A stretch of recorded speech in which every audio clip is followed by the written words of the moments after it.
இன்றைக்கி ஸ்பைசியான டேஸ்டியான ப்ரெட் பக்கோடா எப்படி செய்யலாம்னு சொல்லி பார்க்கலாம்.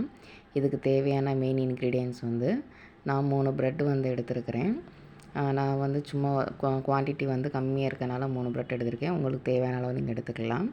அதுக்கப்புறம் கொத்தமல்லி, கருவேப்பிலை இது எல்லாமே பொடி பொடியாக நறுக்கியிருக்கேன். அப்புறம் கொஞ்சம் லைம், அதுக்கப்புறம் கொஞ்சம் சால்ட்டு, அப்புறம் இஞ்சி பூண்டு பேஸ்ட்டு கொஞ்சம், அடுத்து பைண்டிங்காக அரிசி மாவு, காரத்துக்காக பச்சை மிளகா, கொஞ்சம் முந்திரி பருப்பு, சோம்பு, பெரிய வெங்காயம். நான் முழு பெரிய வெங்காயம் வந்து எடுத்துருக்கிறேன்.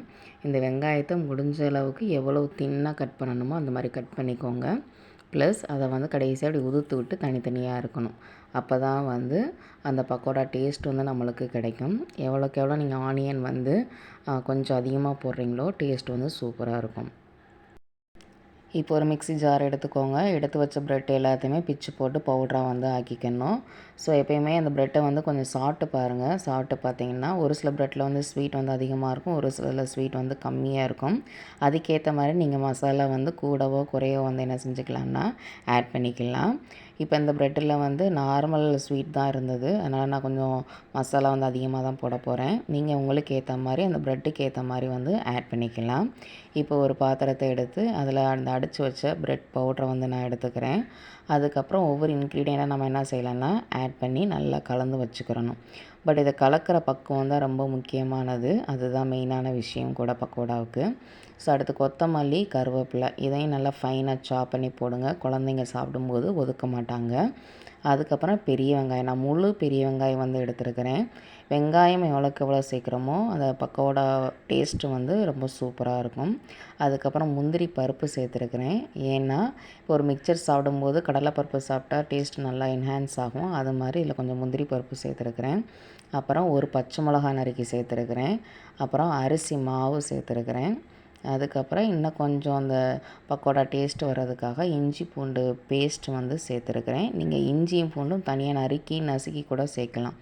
அதுக்கப்புறம் சோம்பு வந்து அந்த பக்கோடா ஃப்ளேவரே தனியாக அதில் வந்து எடுத்து கொடுக்கும். அதுக்கப்புறம் 2 ட்ராப்ஸ் வந்து லெமன் ஜூஸ், அது போதும். அதுக்கப்புறம் கொஞ்சம் உப்பு சேர்த்துக்கோங்க.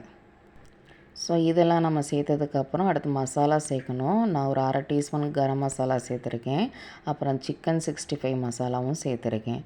அது வந்து ஆப்ஷனல் தான். நீங்கள் வீட்டில் என்ன மசாலா இருக்கோ அதை வந்து நீங்கள் யூஸ் பண்ணிக்கலாம். இப்போ குழம்புக்கு போகிற மசால், அந்த மாதிரி பிரியாணி மசாலா ஏதாவது வீட்டில் நம்ம ஹேண்ட்மேடாக ரெடி பண்ணி வச்சுருந்தோம்னா அதையும் நம்ம யூஸ் பண்ணிக்கலாம். ஸோ இதெல்லாம் போட்டு நம்ம என்ன செய்யணும், மெயினான விஷயம் நல்லா இறுக்கி பிடிச்சி பிசையணும். ஏன்னா அந்த இஞ்சி பூண்டு பேஸ்ட்டில் இருக்கிற ஈரம் ப்ளஸ் வெங்காயத்தில் இருக்க ஈரம், அதில் என்னென்ன நம்ம சேர்த்துருக்கோமோ அதில் ஆல்ரெடி வந்து கொஞ்சம் ஈரப்பதம் இருக்கும். அப்போ அதை வந்து இறுக்கி பிசையும் பொழுது அதில் கொஞ்சம் அந்த தண்ணி வெளிப்பட்டு நம்மளுக்கு கொஞ்சம் கன்சிஸ்டன்சி வந்து நம்ம கரெக்டாக அண்டர்ஸ்டாண்ட் பண்ண முடியும். அதுக்கப்புறம் தான் என்ன பண்ணணும்னா நம்ம தண்ணி வந்து கொஞ்சம் கொஞ்சமாக வந்து ஆட் பண்ணணும். அதுதான் மெயினான விஷயம். ஏன்னா ரொம்ப கம்மியாக சேர்த்தாலும் அந்த ப்ரெட்டு வந்து ஒட்டாது, அதிகமாக தண்ணி சேர்த்தாலும் கொலன்னு ஆகிடும், பக்கோடா டேஸ்ட்டு வந்து நம்மளுக்கு கிடைக்காது. ஸோ நல்லா இறுக்கி பிடிச்சி அமைக்கி பார்த்திங்கனாலே தெரிஞ்சிடும் அதில் அந்த வாட்டர் கன்சிஸ்டன்சி எவ்வளோ இருக்குதுன்னு. ஸோ நான் கொஞ்சம் கொஞ்சமாக ஆட் பண்ணி கொஞ்சம் கொஞ்சமாக பிசைகிறேன். அடுத்தது நம்மளுக்கு கரெக்டான பதம் எப்படின்னு சொல்லி தெரிஞ்சுக்கலாம்னா, நம்ம பிடிச்சி பார்க்கும்போது பிடிக்கவும் வரும், உதுத்து விட்டால் உதுத்து விடுறதுக்கும் வரும். இதுதான் பக்கோடாவுக்கான கரெக்டான பதம். அப்படி இருந்துச்சுன்னா நம்மளுக்கு அந்த மாவு வந்து ரெடி ஆயிடுச்சுன்னு அர்த்தம். ஸோ இப்போ நம்ம ப்ரெட் பக்கோடாக்குரிய மாவு வந்து ரெடி ஆகிடுச்சு ப்ராப்பராக. ஸோ உதிரியாகவும் இல்லாமல் ரொம்ப கொலன்னு இல்லாமல் கரெக்டான கன்சிஸ்டன்சியில் ரெடி ஆகிடுச்சு. இப்போ இதை வந்து நம்ம ஃப்ரை பண்ணி எடுக்கலாம்.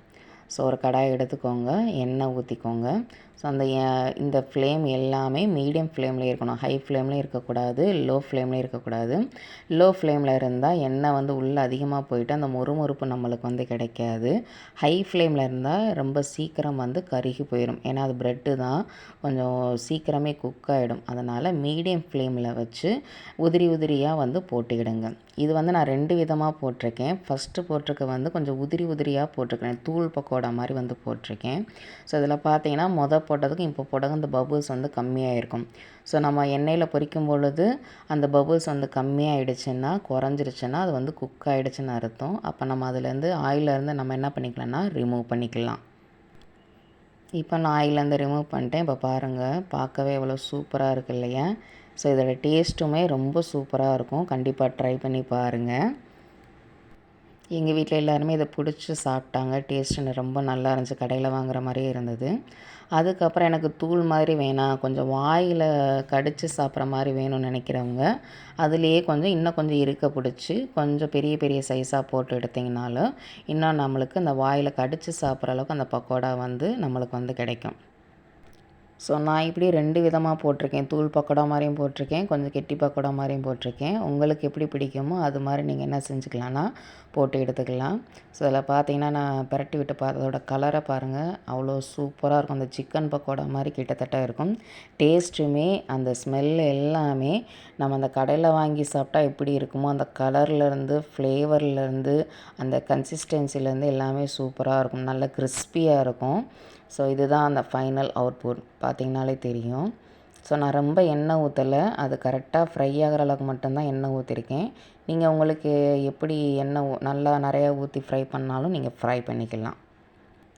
ஸோ ஆல்மோஸ்ட் நம்முடைய பக்கோடா ரெடி ஆகிடுச்சு. இந்த வீடியோ ரொம்ப பிடிச்சிருந்துச்சின்னா மறக்காமல் சேனலை சப்ஸ்கிரைப் பண்ணுங்கள்.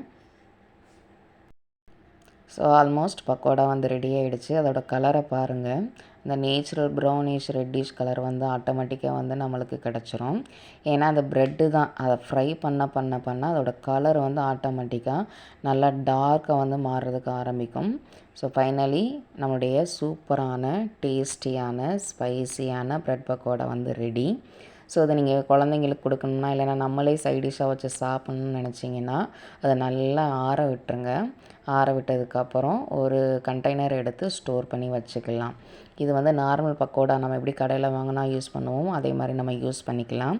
நார்மல் சாதத்துக்கு யூஸ் பண்ணலாம், ஸ்நாக்ஸாக யூஸ் பண்ணலாம், அந்த மாதிரி எப்படி வேணாலும் நீங்கள் யூஸ் பண்ணிக்கலாம். வீடியோ எண்டில் கல்யாண வீட்டு பைனாப்பிள் கேசரி ஆட் பண்ணியிருக்கேன். நம்ம சேனலில் இருக்கும், போய் பாருங்கள், அதையும் செஞ்சு பாருங்கள், செம்ம சூப்பராக இருக்கும். இந்த ரெசிபியும் ட்ரை பண்ணுங்கள், ரொம்ப டேஸ்டியாக இருக்கும். ஸோ அந்த வீடியோ பார்க்குற எல்லாருமே சேனலை மறக்காமல் சப்ஸ்கிரைப் பண்ணிடுங்க. தேங்க்யூ.